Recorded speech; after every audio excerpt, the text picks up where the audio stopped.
Abantu mukaaga bakasiddwa okubanga bwe batyo bafiiridde mu kabenja kakedde okugwawo mu kitundu kiyitibwa ekyeyugogero mu Lutobazi olusangwa mu bitundu eby'Ebusowa Town Council mu disitulikiti y'e Bugiri ku luguudo oluva e Igango okudda e Bugiri, era nga tukitegeddeko nti akabenje kano kabaddemu emmotoka eya takisi namba UBR 385G ebadde eva mu bitundu eby'ettololo ng'eyolekera mu Kampala eremeredde omugobo waayo n'erooka eyingira emmotoka endala lukululana era okakana ng'abantu 10 abagibaddemu omukaaga bafudde kyokka abalala ne balooka baddusibwa mu ddwaliro ekkulu ery'e Bugiri okusobola okuba nga tebawebwa obujjanjabi. Tukitegeddeko nti emirambo gy'abaana abafudde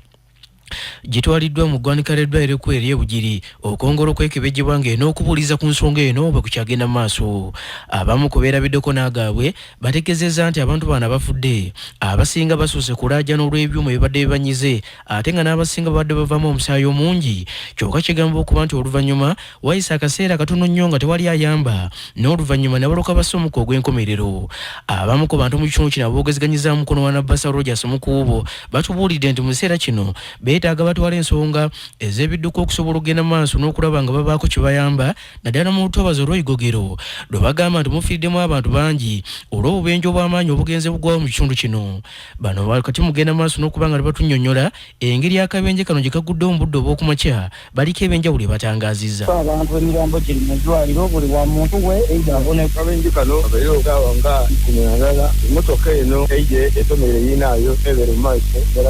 era gambiri olobona ekiragwire bwe emirambo gibeeregesa kiro kyonna nga bifutwa tebakuteme baba batolayo emirambo egy'einyuma abantu abafiire bera abantu mukaaga abafiirire abantu abalonzi ababeera abasinga bakama eddwaliro ayipidde embeera yaabwe yonna eyirira era engeno zebatalimu abantu bafiire banekogera ekipa lyenkyawula busawo nikugwete abantu bafiire kuba emmotoka emizederevayamerikametemigere emmotoka eyo etomekane nitiyera anye abantu bonabona abasigaire abasinga bungi bafiire ekitegeeza nimwidwaliro batwali tebakali balabo bonabona bajote bafiire bonabona.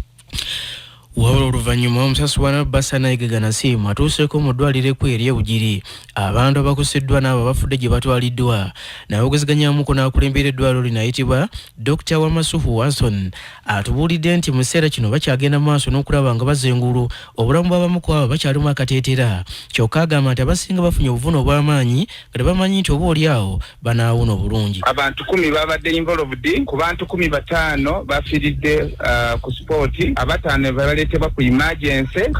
abasinga ku bataano abafudde bamanyiddwa ababiri abali mu mbeera embi be batanaba kumanyika. So tukubiriza omulanga nti no bw'oba olinayo omuntu wo ng'abadde aviira Busia adda Ejinja oba Kampala babadde 9 mu kyalo omu. Omwogezi wa poliisi okuva mu kitundu ekya Busoga eky'obuvanjuba Afande Michael Kafaayo ategeezezza nti poliisi ekyagenda maaso n'okuba nga bw'etyo ebuuliriza ekituufu kyennyini ekifiiddeko akabenje kano era ng'asuubizza nti abajja kuba nga tebavaawo na lipooti ey'enkomeredde ku nsonga eno.